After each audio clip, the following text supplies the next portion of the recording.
Class 8th subject English. Today's topic is poem The Brook, written by Alfred Tennyson. This poem is written by Alfred Tennyson. I come from haunts of coot and heron, I make a sudden sally, and sparkle out among the fern to bicker down a valley. By 30 hills I hurry down, or slip between the ridges.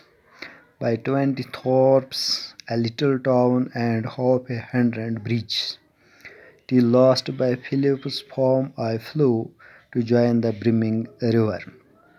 For many men may come and men may go, but I go on forever.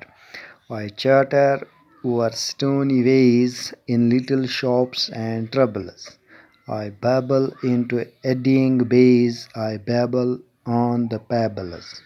With many a crow my banks I fret by many a field and fallow, and many a fairy foreland set with willow, weed and mallow.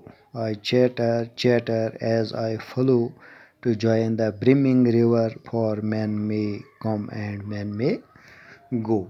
The remaining part of the poem will be discussed in next lecture.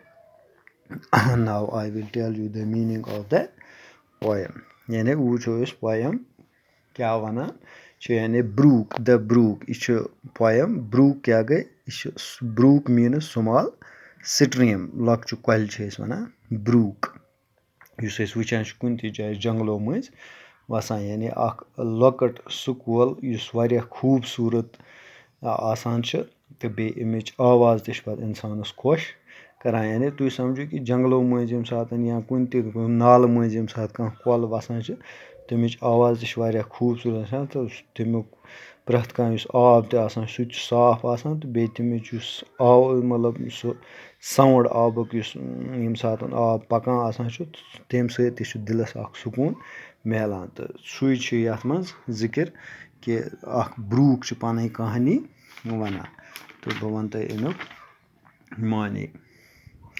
The brook rises from a place visited by waterlands, then it flows down on a valley. It passes by several villages and a little town. A number of bridges have been built across it. The brook makes a chattering sound as it flows over stones.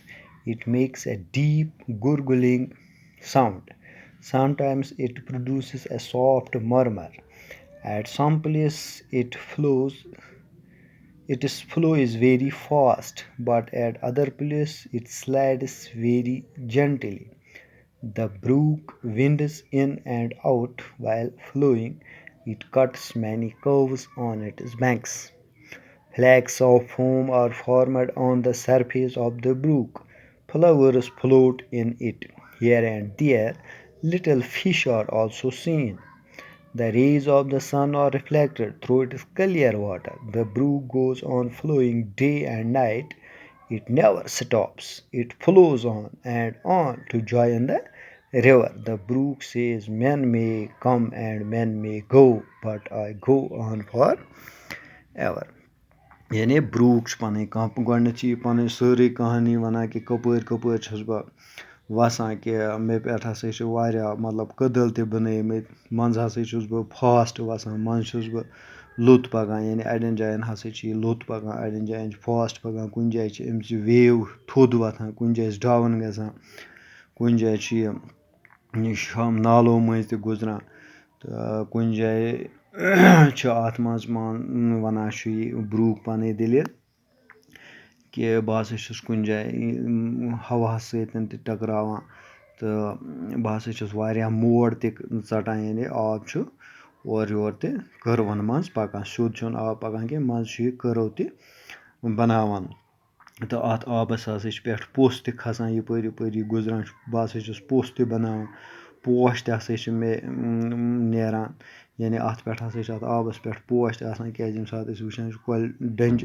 Sides वुचान पोश कुल पोश त آسان گاڈٕ تہِ ہسا چھِ مےٚ منٛز آسان یعنی آفتاب چھِ یِم ریز یِم ہسا پیٚوان چھِ مےٚ منٛز یِم ہسا چھِ چمکان ییٚلہِ یِم یَتھ آبَس منٛز آسان کیازِ یہِ چھُ صاف آب آسان تہٕ یِتھ پٲٹھۍ بہٕ ہسا چھُس دۄہَس راتَس روزان پَکٲنِتھ بہٕ چھُس نہٕ زٕہٕنۍ تہِ رُکان یہِ چھُ کۄل وَنان پَنٕنۍ دِلہِ کہِ بہٕ چھُس نہٕ رُکان یعنی آب چھُنہٕ رُکٲنی زانٛہہ تہٕ لاسٹَس پٮ۪ٹھ چھِ یہِ وَنان دَ بروک سیز یعنی منٛزٕ چھُ یہِ وَنان کہِ اِنسان ہسا چھِ مےٚ منٛز تاران تہٕ پَتہٕ بہٕ ہسا چھُس بٔڑۍ بٔڑۍ دٔریاو تہِ بَناوان کیازِ گۄڈٕ چھِ کۄلہٕ آسان کۄلہٕ چھِ پَتہٕ لاسٹَس بٔڑۍ دٔریاو بَناوان یِم چھِ دٔریاوَن منٛز گژھان تہٕ لاسٹ پٮ۪ٹھ چھِ وَنان یہِ men may come and men may go but I go on forever ایٚوَر یعنی اِنسان ہسا روزان یِوان گژھان یعنی اِنسان مۄکلان تہِ تہٕ مگر بہٕ ہسا روزٕ ہمیشہِ پَکان بہٕ کَرٕ نہٕ پَنُن سفر سٹاپ کِہیٖنۍ تھینٛکٕس